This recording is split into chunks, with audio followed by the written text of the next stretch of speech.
अपनी जान के दुश्मन को अपनी जान कहते हैं, अपनी जान के दुश्मन को अपनी जान कहते हैं। मोहब्बत की इस मिट्टी को हिंदुस्तान कहते हैं, मोहब्बत की इस मिट्टी को हिंदुस्तान कहते हैं।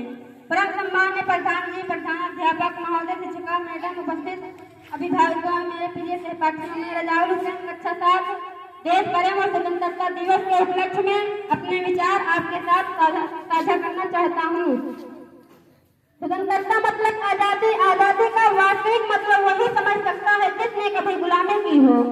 स्वतंत्रता मतलब आजादी, आजादी का वास्तविक मतलब वही समझ सकता है जिसने कभी गुलामी की हो।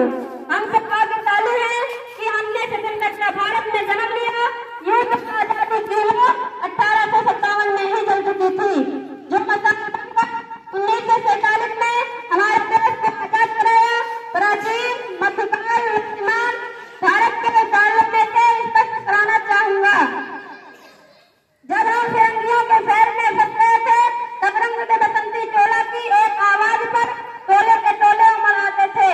उनके वंदे मातरम के नारों से खून में आने वाला 5-5 डिग्री का तूफान अंग्रेजी शासन को ले हिला देने वाला था। लोग मर जाते थे, मिट जाते थे, बातें चढ़ जाते थे, वो भी अपने देशभक्ति साबित कर रहे होते थे, क्योंकि उस दौर के देशभक्ति की कसौटी थे।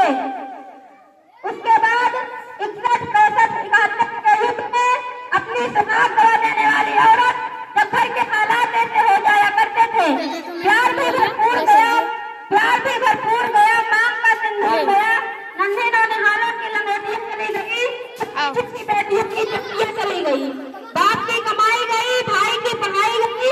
ऐसा है विस्फोट हुआ, पता भी नहीं चला, पूरे जिस्म से कई बोटियां चली गई। आपके लिए तो एक आदमी मरा है साहब, आपके लिए तो एक आदमी मरा है साहब, मगर मेरे हक की बोटियां चली गई। वाले हालात हो गए थे, वाले हालात हो गए थे, वाले हालात हो जाने के बावजूद एक माँ अपने बेटे को सरहद पर दुश्मनों की धज्जियां उड़ाने के लिए भेज देती है। एक माँ अपने बेटे को सरहदों पर खड़े दुश्मनों की धज्जियां उड़ाने के लिए भेज देती है और उसे पत्र लिखकर भेजा करती है कि अम्मा ने पत्र लिखा है बड़ी ही चाव से, अम्मा ने पत्र लिखा है बड़ी ही चाव से, ए मेरे पुत्र न घबरा जाना, 1 इंच पीछे न भले 1 इंच कट जाना। इस प्रकार पूरा परिवार देशभक्ति साबित कर रहे होते थे।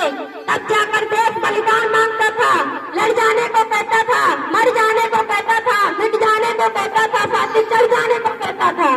किंतु आज देश लड़ जाने, मर जाने, मिट जाने, फांसी चढ़ जाने को नहीं कहता है।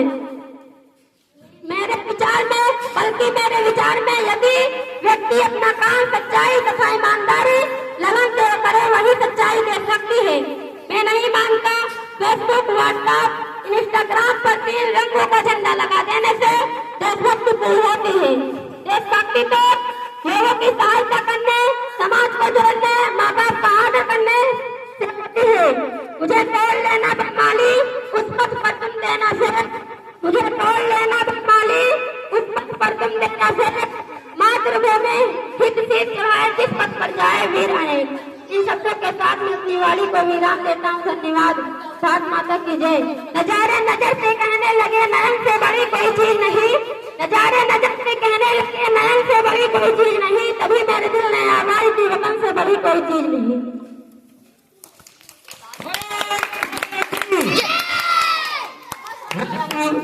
हुसैन ने अपने शब्दों में बताया कि वास्तव में स्वतंत्रता किस तरह या आजादी का क्या मतलब है।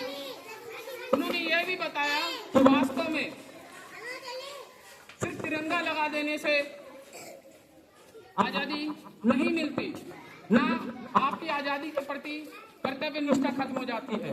अपने कार्य को कर्तव्य निष्ठा के साथ, ईमानदारी के साथ, माँ बाप का आदर करने से ही आपकी वास्तविक स्वतंत्रता कहलाती है।